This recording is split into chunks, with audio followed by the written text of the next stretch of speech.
नमस्ते बच्चों। आज हम पढ़ेंगे चार्ली चैपलिन यानी हम सब निबंध, जिसके लेखक हैं विष्णु खरे। चार्ली चैपलिन एक हास्य अभिनेता थे जिनकी फिल्में आज भी बच्चों से लेकर बड़े तक बहुत चाव से देखते हैं और आनंद को प्राप्त करते हैं। चार्ली चैपलिन यानी हम सब निबंध विष्णु खरे जी द्वारा हास्य फिल्मों के अभिनेता और निर्देशक चार्ली चैपलिन पर लिखे गए पाठ में लेखक ने चार्ली के कला कर्म की कुछ मूलभूत विशेषताओं को रेखांकित किया है। करुणा और हास्य के तत्वों का सामंजस्य उनकी दृष्टि में चार्ली की सबसे बड़ी विशेषता रहा है। पाठ के प्रारंभ में ही लेखक लिखते हैं कि यह वर्ष चार्ली चैपलिन की जन्मशती है। साथ ही उनकी पहली फिल्म मेकिंग एंड लिविंग के 75 वर्ष पूरे होते हैं। 75 सालों से चार्ली की कला दुनिया के सामने है और 5 पीढ़ियों को मुग्ध कर रही है। सीमाओं को पार करता हुआ चार्ली आज भारत के लाखों बच्चों को हंसा रहा है। जैसे जैसे विकासशील देशों में टेलीविज़न और वीडियो का प्रसार हो रहा है, नए दर्शक भी चार्ली को देख रहे हैं। उनकी फिल्में भावनाओं पर टिकी हुई हैं, बुद्धि पर नहीं। मतलब यहाँ बुद्धि की बात नहीं करता लेखक।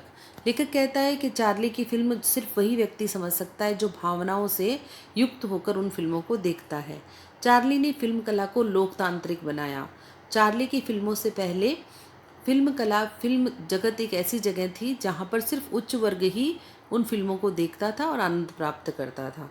दर्शकों के वर्ग और वर्ण व्यवस्था को चार्ली ने ही तोड़ा। चार्ली का बचपन बड़े ही कष्टों में बीता। माँ परित्यक्ता थी मतलब उनके पिताजी उनके साथ नहीं रहते थे। दूसरे दर्जे की अभिनेत्री, भयानक गरीबी और पूंजीवाद से लड़ता हुआ चार्ली को जो जीवन मूल्य मिले, उससे वे बाहरी और घुमंतु बन गए। चार्ली पर कई फिल्म समीक्षकों और विद्वानों ने लिखा कि सिद्धांत कला को जन्म नहीं देते हैं।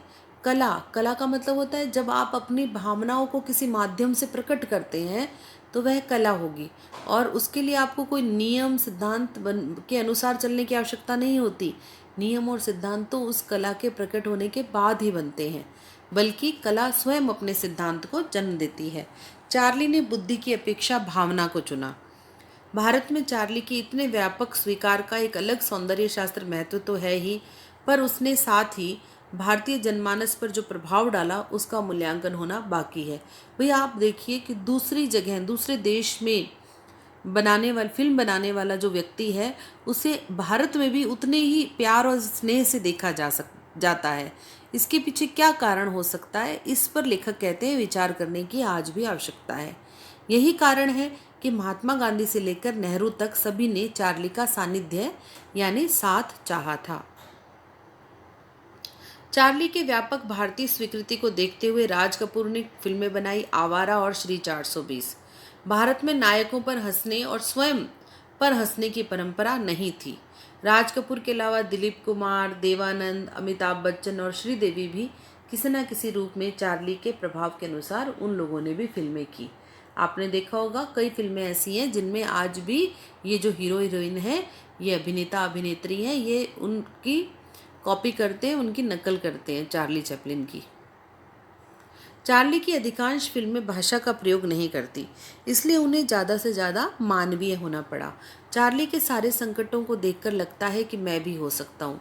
सबसे ज़्यादा इनकी फिल्मों की लोकप्रियता का कारण लेखक यह मानते हैं कि जब चार्ली की फिल्में देखी जाती हैं तो आम आदमी चार्ली से जुड़ाव महसूस करता है।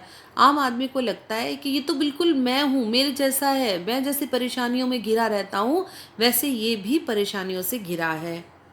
लेकिन मैं से ज़्यादा हमें चार्ली हम लगते हैं, यानी हर आम आदमी की यही सोच लगती है। भारत में स्वयं पर हंसने की परंपरा नहीं है। चार्ली महानतम क्षणों में अपमानित होता है, उसके पात्र लाचार दिखते हुए भी विजयी बन जाते हैं। यही चार्ली की फिल्मों का सबसे बड़ा प्रभाव है। धन्यवाद।